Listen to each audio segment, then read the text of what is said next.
I want to just start off this podcast with talking to you about, for viewers who may not actually know, who am I? Because it's something we consider just to be, I am Amira, or I am a student, or I'm a podcaster, or I'm this. What is this question really comprised of, and why is it actually necessary for us to know thyself? So just the basics, if you can start off with.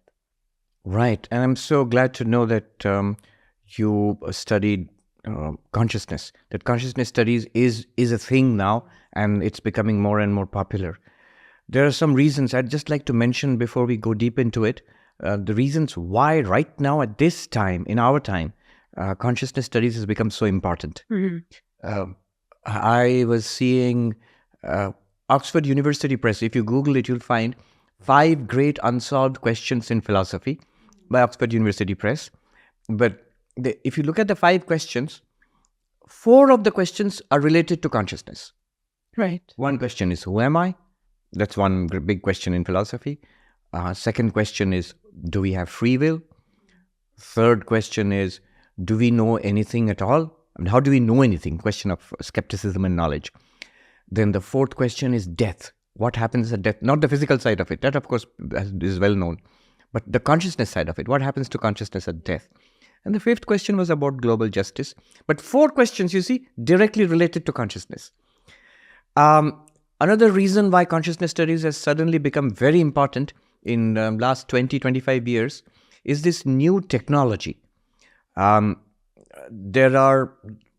technology of scanning the brain has improved dramatically in the last 20, 25 years. They have got something called fMRI now, functional MRI, which they can trace very minute activity in the brain, different areas of the brain, and then they can correlate with our experiences, conscious experiences. So that has led to sudden boom of interest in consciousness studies. Another reason why this consciousness studies is very important today is because of this new, internet, especially AI. Suddenly, these computers are doing things which we thought were the area, the province of human beings, decision making.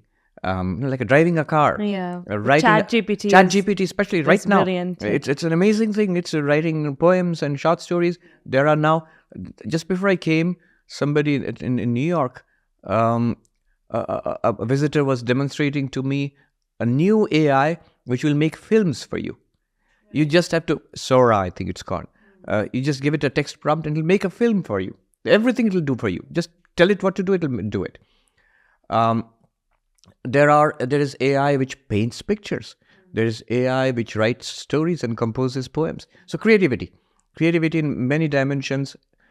So again, the question arises, what is consciousness then? So this rise of AI also has sparked interest in what consciousness is.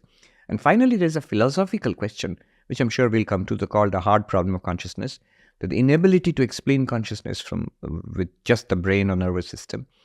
So for all these reasons, and many more reasons, I'm sure, there's a sudden burst of interest in consciousness. And now you have subjects, amazing and wonderful subjects like consciousness studies, which you have studied. Coming to your question about this know thyself, there is an ancient interest in consciousness studies, not just this modern consciousness studies. The philosopher Evan Thompson, he's written his book, Waking, Dreaming, Being. He starts his book by saying that consciousness studies is not a new discipline. It started 5,000 years ago in the Indo-Gangetic plains in the texts called the Upanishads. So people were already investigating what consciousness is. In fact, he says that these Upanishads are so important in human thought that we should do well to date our history not with AD and BC, but before Upanishad and after Upanishad. And can I just ask you, when you're talking about Upanishads, because I would like to also tell the viewers that I am taking classes from you on the Mundakya Upanishad. And I mean, if there's like one sentence, I think, if I'm not wrong, that you have to sum up that specific Upanishad is that if there's a one thing you need to know that you know everything from is that, you know, I am that, I am Brahman. Right, right. So for Upanishads, how many Upanishads are there? And I mean, are the core teachings kind of similar with what you're talking about? Yes. So the Upanishads are found in the as part of the holy texts of the Hindus called the Vedas. So in the Vedas, the final teachings of the Vedas, the highest or the deepest spiritual teachings of the Vedas are found in these texts called Upanishads. These are very ancient, and there are a large number of them. There is a well-known list of 108 Upanishads, but there are more than that actually. 10 of them, arguably 11, are more important than the rest, mainly because about 1200, 1300 years ago, Adi Shankaracharya, he selected those 10 or 11 in some accounts to write commentaries. So he developed the whole system of Vedanta or non-dual Vedanta, Advaita Vedanta, based on these Upanishads, and especially these 10 Upanishads. There's a nice verse which names these 10 Upanishads. Isha kena katha prashna mundamandukya titirihi aitareyam cha chandogyam brihad aranyakam tatha. So 10 Upanishads are named here. Now, the message of all the Upanishads, to keep it simple, I'll stick to non-dual Vedanta, which is my home tradition. The message of all these Upanishads actually is very easy to state. It is, you are that.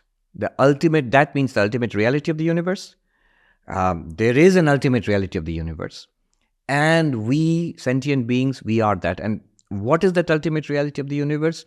It is variously expressed as pure existence, Sat, or pure consciousness, Chit, or pure bliss, Ananda. This is the conclusion that the Upanishads arrive at. Satchidananda, existence, consciousness, bliss. It sounds cool. It is cool. It's the ultimate in coolness. But this is the essence of the teaching, that you are that, Tattvamasi, or I am Brahman, the ultimate reality. This is the essence of the Upanishads. But the rest of the text and the commentaries and the sub-commentaries and multiple independent texts based on the Upanishads, which have been written by great masters throughout the millennia of Indian history, of Indian civilization, they have built upon these teachings. Mm-hmm.